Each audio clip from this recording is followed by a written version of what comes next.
I have the pleasure to present to you Dr. Martin Luther King, Jr.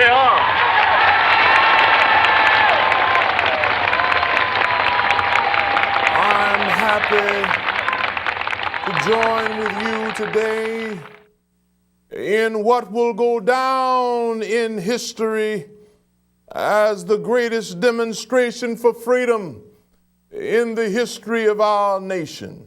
His father was a strong man. They used to refer to him as Daddy King. He was a pastor, you see. His mother, Alberta King, a loving woman. She always was playing in the background. She played for the church choir. He skipped right past the 12th grade and went straight into college, from the 11th grade right into college. But the question is, how did he go to college? Why did he skip? Was it just because he was smart and that's why he skipped the 12th grade also? Let me tell you something. Nonviolence, according to the Mahatma, was not a cover for people who were cowardly. He discovered that people who used the strategies of nonviolence had to have a warrior spirit, and if violence was what needed to happen, they would have to be the spirit of those who would be the first in line. That's the kind of energy he would have to have. That's the kind of determination he would have to have. And he said, you know what?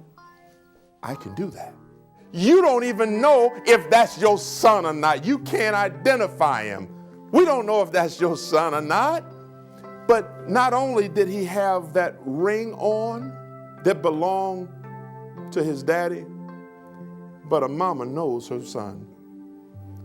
A mama knows her baby. You don't tell me I don't know my baby. That's my baby. I don't care what you did to him. I know my baby when I see him.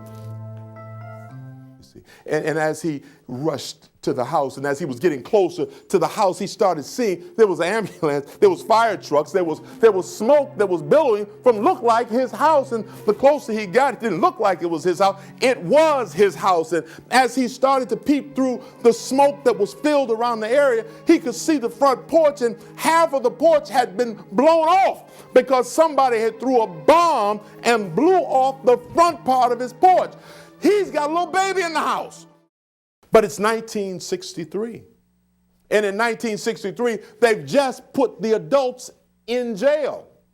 So the movement should come to a halt if it's led by the adults. So what could they possibly do to keep the movement going? They decided to start using the children.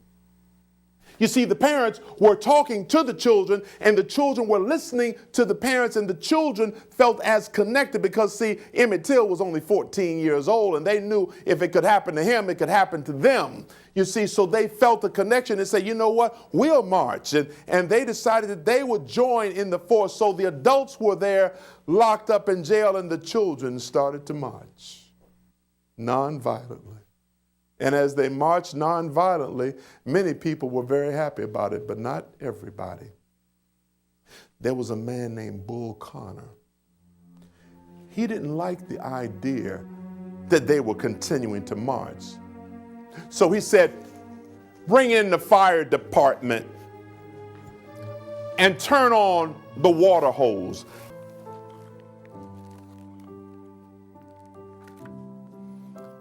I have a dream that one day every valley shall be exalted, every hill and mountain shall be made low, the rough places will be made plain, and the crooked places will be made straight, and the glory of the Lord shall be revealed, and all flesh shall see it together. Like an idea whose time has come, not even the marching of mighty armies can halt us. We're moving to the land of freedom. I know you're asking today, how long will it take? And I come to say to you this afternoon, however difficult the moment, however frustrating the hour, it will not be long. Well, I don't know what will happen now. We've got some difficult days ahead. But it doesn't matter with me now, because I've been to the mountaintop. And I don't mind. Somebody get some help. Hold on. Martin, breathe. Hold on. Just somebody come over here, please. Help me. Hold on.